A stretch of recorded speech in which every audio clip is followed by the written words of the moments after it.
guys, Real 111T.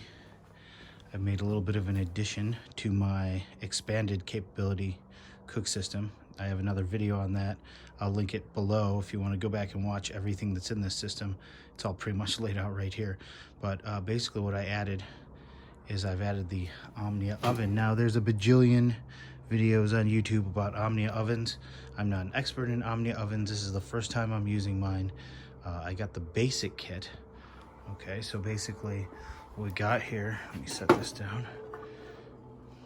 It's packed in this state.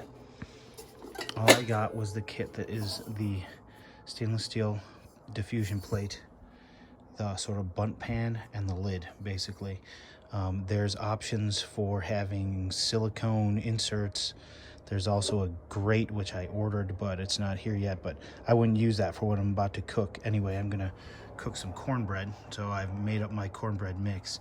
Now, a lot of times you'll see people using the silicone insert, but I'm just gonna try the old-fashioned way. I'm gonna grease the pan with shortening, and we'll see how that works. So I'm gonna get it all set up here, and then we'll come back. So I've got my pan all greased up here, the coating of shortening.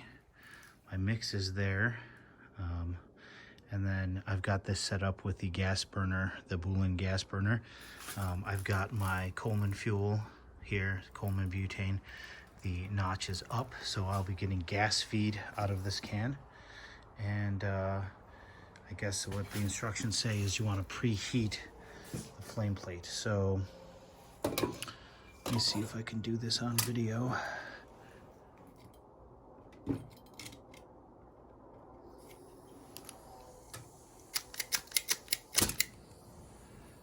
Okay, we got a flame there.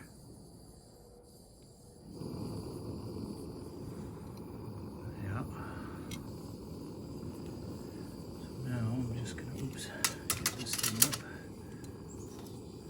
I'm gonna set this up here. I'm gonna turn the flame up high.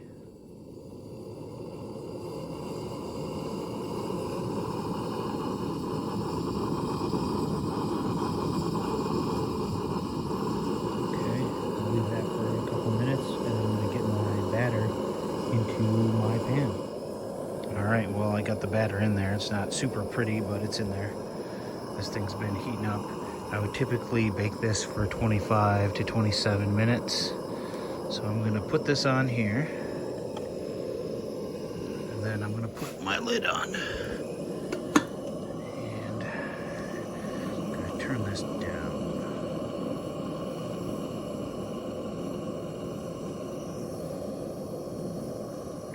I don't know, my guess is that you don't want it on fully. And then I'm gonna come back here in about 20 minutes.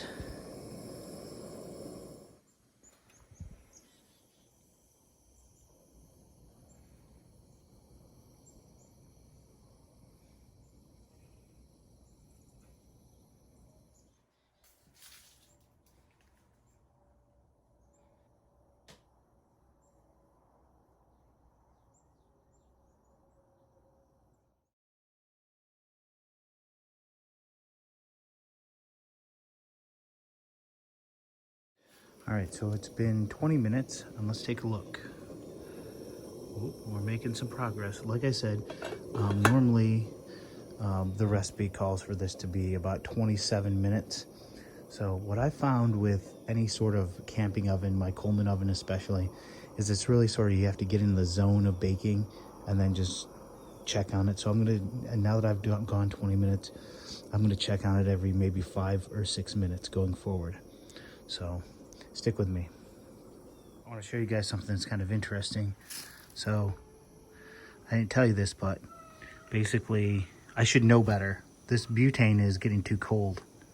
Listen. If I put my hand on it, the flame goes up more. So I've got, it's not getting an input of heat from the environment because the environment's too cold. So I've got a warmer environment for it right here. Watch this. There we go. That'll be good. It's not hot water, it's just warm. It's cold out here. I wasn't telling you guys, but I was slowly turning this up to try and maintain the temperature, but this thing,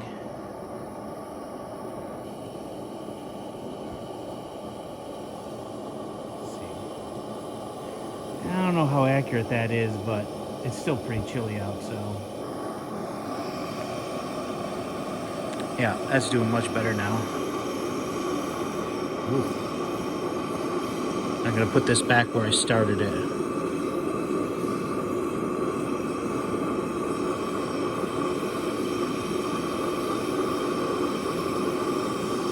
It's interesting though to see how I could control it, the output with the temperature of my hand touching it.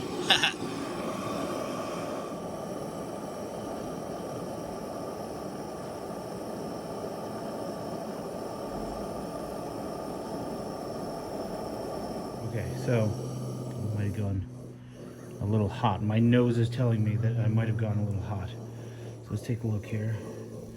Yeah, I might have got some burnage going on there. Let's see what the inside's like. Don't have any toothpicks. So I guess it's done. So let's come on over here. Should come with one of these, I would imagine. See how this works on here. Oh, yeah. Alright, so I'm going to pull that off. I got to find a spot to set it. Shut this off. There we go. See how stuck it is. Huh? Not too stuck at all. Look at that. So I'm going to see if I can get a plate or something to put this on. Maybe I'll just flip it into my frying pan here. Clean enough. All right. Actually, you know, this Trangia pot grabber is the perfect sort of accessory for this thing. If I didn't... so the proof's in the pudding. First attempt. I mean, it's a little bit darker than I like, but I think that's good. All right, so here's a piece. So as you can see, the bottom's a little brown. This is a little burned right here, but overall, it's pretty good. The top seems a little bit light. Normally, when I cook this, I cook it based on looks. I think what I was running into here is I should know better. I should know that this butane can was gonna fail on me, and basically what it resulted in was really uneven temperatures over the course of the bake. Like it was the flame was going down, and I thought, well, I'll just open up the valve to compensate for it, and I should know that screws it up. So let me take a bite. Oh yeah, that's good. That's good. So we'll go in.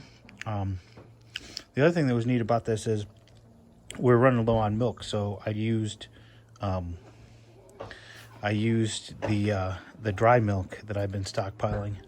So I could actually make a dry mix of this from scratch. This is made from scratch, but I can make a dry mix that all I need to do is add an egg and oil to and water, and it'd be good to go.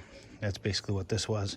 So a little baking soda there. I should have mixed it a little bit better, but it tastes pretty good. It wasn't a fabulous success, but it was not a failure by any means. I think I've learned a couple lessons. Anyone, I'm opening up a floodgates here, but anyone who's got one of these and has any advice for me, let me know. This is my first time using it. So thanks for watching.